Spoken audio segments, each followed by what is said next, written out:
Hey guys, so I'm going to make a video lesson this time instead of just a screen recording because I wanted to show y'all a little craft that's going to help you remember these three laws. So Unit 10 is what we're doing right now.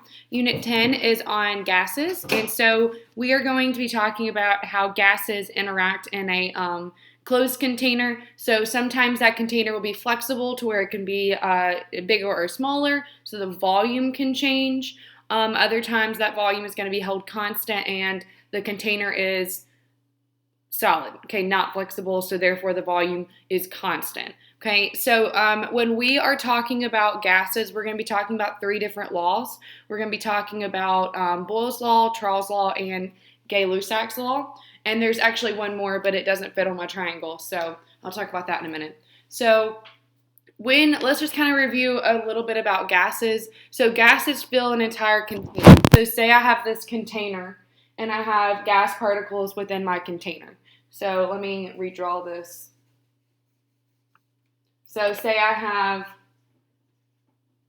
gas particles, which would be compounds or elements, or like O2 would be a molecule of gas. And so these gases fill the container evenly. Okay, so they're going to spread out and completely fill the container. Whereas, say we had liquid, they would all be like sitting at the bottom, right? All the fluid would be at the bottom. And if we had a solid, it would just stick to whatever solid form that it made. Okay, so but gases are going to fill the entire container. They're going to spread out. They are going to have complete freedom within that container. So in that container, the gases are going to like bounce around. Okay, because they are free to move. They're free to go where they want inside this closed container. So like say this one could go that way, this particle could go over there, this one could go there, this one could go there. Okay, they could go anywhere, all right? Now when they move around, they hit things. They hit each other, they hit the container, all different kinds of things. And so they might hit this wall, they might hit each other or the top. So since they're free to move where they want, there's a whole lot of collisions happening in that. And so we are going to talk about what changes in those collisions as you increase the volume, as you increase the temperature, as you increase the pressure, and the vice versa of all of those. So there were some really smart scientists who created some laws that we can use today to figure out like what's going to happen if we increase the volume, what's going to happen to the pressure and stuff like that. So we are going to, this whole week we're talking about these laws, we're talking about the interactions between volume, pressure, and temperature on a system of gas, okay? So that being said, we're going to go through each of these laws, but we're going to do some crafts to do it. So I need you to go get a few items. I need you to get scissors if you have scissors, some type of pen or marker. I'm just going to use my pen. Some type of straight edge. I actually use my checkbook, whatever. Anyways, and you'll need paper. So you really only need one piece of paper, but I mess up a lot, so I got a lot of pieces of paper. Anyway, so go get those things. And once you have those things, I want you to use your straight edge and your marker to draw a triangle in the paper. I tried to draw one and I noticed that it was wrong. So I've done this like 3 times by now. Anyways, draw a triangle. And then obviously you cut the triangle out with your scissors. And then you have a triangle. Okay, so do all that. Draw a triangle, cut the triangle out. You have a triangle. Do I care how big it is? No. I don't want it to be like itty bitty. Like it doesn't need to be like a little bitty tiny triangle. And it doesn't need to be the whole piece of paper. It doesn't really matter. As long as you can write on it and work with it, it doesn't matter the size. This works for me. So if you need, this is like the size of a pen. If you just really need some reference. Anyways, so once you have your triangle cut out and ready, we are going to turn it upside down like this, have a straight edge at the top, okay? Have a straight edge. And you are going to draw this inside your triangle. So the first thing you're gonna do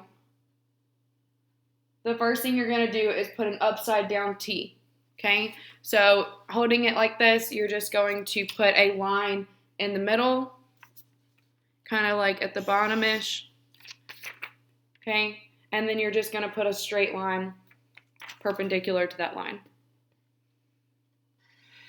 So basically what we're doing is we're trying to create 3 parts because we have 3 variables: volume, pressure, and temperature. So we need 3 variables on our triangle.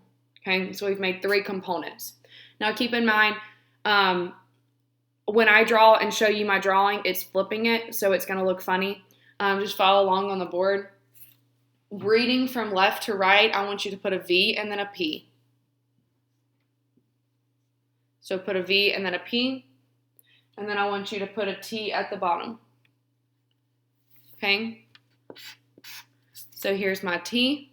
I could put a V there, and it would show right to you.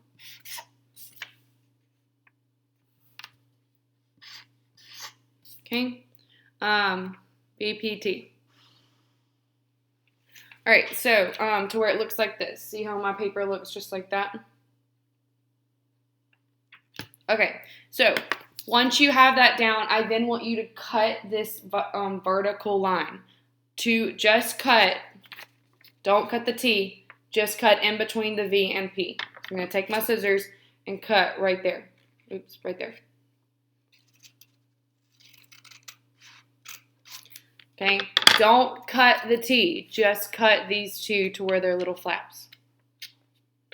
Okay, cool. So basically we have our setup. The last thing you want to do is just fold at that T so that we have a nice little crease that we can flip. Okay, fold there. Okay, so what we're going to do is we're going to go through all 3 of these laws using our little cool thing. So you still need a pen. Okay, so the first law is Boyle's law, and it talks about volume and pressure. So basically, Boyle's law says that volume and pressure are inversely related. So what that means that is if I have imagine I have a balloon in my hand, okay? If I squeeze on that balloon, I'm decreasing the volume, right? Because the volume is the amount of space that it takes up. So if I squeeze on the balloon, I'm decreasing the volume. So I am basically, if this is a balloon, I'm going to make it into a balloon now. It's going to be a square balloon because I don't want to redraw. So if I squish this balloon, what happens to my particles? I'm giving them less space, right? I'm smushing on them, I'm giving them less space, which basically means the same amount of particles are then pushed together. So they're kind of, it's like if we took every person in Germantown High and we, instead of letting them go everywhere during math break, if we put them all in my classroom. Okay, so we take everybody and we put them in a really small environment. So we're decreasing the volume that they're allowed. What's going to happen inside that balloon? Well, if we lower the amount of space they have, the collisions are going to be a whole lot higher, right? So that means that the pressure will increase because the pressure is the amount of force that that gas is pushing back on its wall. Okay, so then this situation, the wall was the balloon. So when I squeeze the balloon, the pressure increases, right? Sometimes the pressure increases so much that the balloon pops. So the pressure gets too high. So if I squeeze on the balloon, I lower the volume. I force those molecules to be closer together.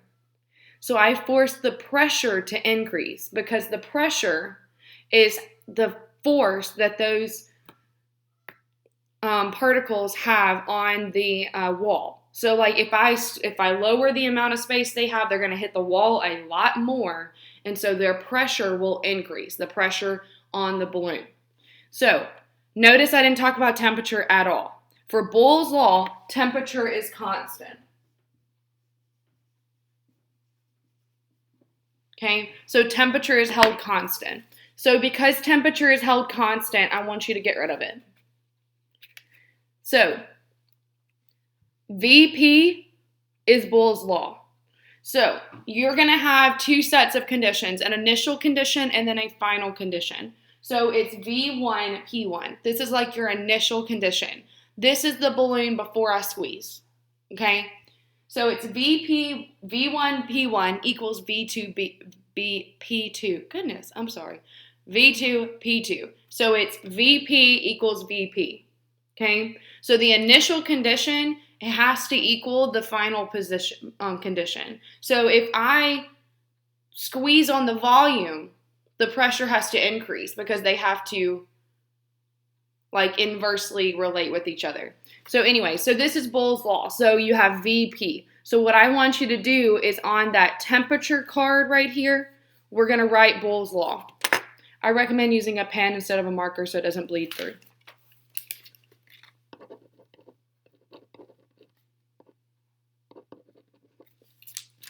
So I wrote Boyle's law.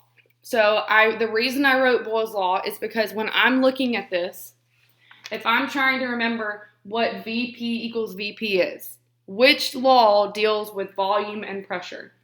Well, I would look at the temperature because temperature is held constant. So I'm going to write Boyle's law. I'm going to write V1 P1 equals V2 P2. And I'm also going to write T is constant. I'll show you. Hold on. Okay. So I wrote Boyle's law, V1 P1 equals V2 P2, and the temperature is constant. So basically what this is creating for me is I can say I only want to consider volume and pressure. So I'm going to flip temperature up. Okay, and then I'm just going to kind of look at temperature and say this means that that's Boyle's law. V and P is Boyle's law because temperature is held constant. Okay, that is Boyle's law. Let's talk about Charles's law. So Charles's law deals with volume and temperature. So what we're going to do is flip the P down. So now we're only considering volume and temperature. And you can see that it's volume over temperature, right? So that leads you to this law. So in Charles's law, volume and temperature are directly related. So it's volume V1 over T1 equals V2 over T2. That's our mathematical format. The reason for this is because say we are going to keep pressure constant. You see how pressure is not involved? I got rid of pressure. I flipped it down. That means pressure is constant. I'm not changing the pressure of the system. So basically, let's think about this. If I have a balloon and I heat it up, what happens in that balloon are as I heat it up, the particles have more energy. Okay, I'm giving them thermal energy. So they are going to use that kinetically. So they're going to bounce around a lot. Okay, they get hot and they start moving. Okay, they transfer it to kinetic energy. So they are bouncing around a lot. So they're spreading out. So as they spread out, the volume has to increase. Okay, so as I increase the temperature, I have to increase the volume. The balloon gets bigger as it gets hotter. Okay, because those collisions that the temperature is giving the particles more energy to bounce around and spread out. So as they spread out, it makes the volume increase. Think about what happens if you put a balloon in a refrigerator. Okay, if I take a balloon and I put it in the refrigerator, I am changing the temperature, right? So I'm decreasing the temperature. So as I decrease the temperature, those collisions, the particles actually don't move as much because they don't have as much kinetic energy. They are releasing their heat to the refrigerator. So what happens is I have a balloon, just my initial state of the balloon is like volume equals V1, temperature equals T1. Okay, regular balloon and regular temperature. I put it in the fridge. Okay, this is my final condition. What happens is when I put it in the fridge, I change my T2. I'm changing my temperature to whatever the fridge temperature is. When I make that balloon, when I put the balloon in a colder environment, it is going to shrink, right? If you don't believe me, go get a balloon, try it. It's going to shrink just a little. I don't know. It'll shrink a certain amount. It'll shrink because those particles aren't moving as fast anymore. So they are going to come together a little bit. They're slowing down, so they shrink.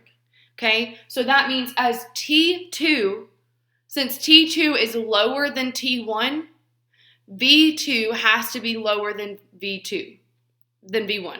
Okay? So basically, as temperature increases, volume increases. As temperature decreases, volume decreases. So our mathematical format for that is V1 over T1 equals VT over T2. And the thing that we did not use was pressure. So in Charles's law, pressure is constant. So what we are going to do to remember it's V over T is when we flip that P down, we are then going to write on the P. Okay, we're going to write on this P, we're going to write Charles's, I misspelled Charles's. Okay, and we're going to write V1 over T1 equals V2 over T2, and we're going to write P is constant. So if you're noticing, whichever one is constant, like T is constant, I'm writing on T, Boyle's law. Since P is constant, on P, I'm writing Charles's law. So when I flip P down, I get V over T. V over T is Charles's law, so on P, I write Charles's law, V over T equals V over T, P is constant. Okay, so that leaves us with one last variable, and that's our volume. All right, so the last law that we're going to talk about is Gay-Lussac's law. Yes, that's his name. Anyways, so it deals with pressure and temperature, and volume is held constant. So it is dealing with just pressure and temperature. Volume is constant. Okay, so pressure and temperature are directly related. So think about the same idea. If I take that balloon and I put it into, well, it's not going to be a balloon. The reason it can't be a balloon is because volume has to be constant. In a balloon, is the volume constant? No, because you have an enclosure that can move. It's elastic. It can expand, right? So it can't be a balloon anymore. We have to talk about like a container. Okay, we're going to talk about like a tank. So we have a tank of gas. If we lower the temperature of that tank, we lower the collisions because the gas particles don't have as much energy to move around. Okay? So when we lower the temperature on the tank, the gas particles, instead of doing this, they're going to move a little slower. Okay? Because they have less energy. So as they have less collisions on the wall, the pressure also decreases. Because remember, the pressure is the force exerted on the container. And that force is because the particles are hitting the container. And so if those particles slow down, are they going to hit the container as much? No. So the pressure will also dip. So as the temperature dips, the pressure dips. But if the temperature increased, the pressure would also increase. So they are directly related. And the thing that has to stay the same in this one is volume. So volume is constant. So it has to be a container that's rigid. Okay? So the way we're going to remember this relationship is we have P over T. Okay? So P1 over T1 equals P2 over T2. This is your math when the volume is constant. Okay? So what we're going to do is, of course, we're going to write on the back of V. So since you have P over T, I want you to go to the back of V because V is constant. You're going to write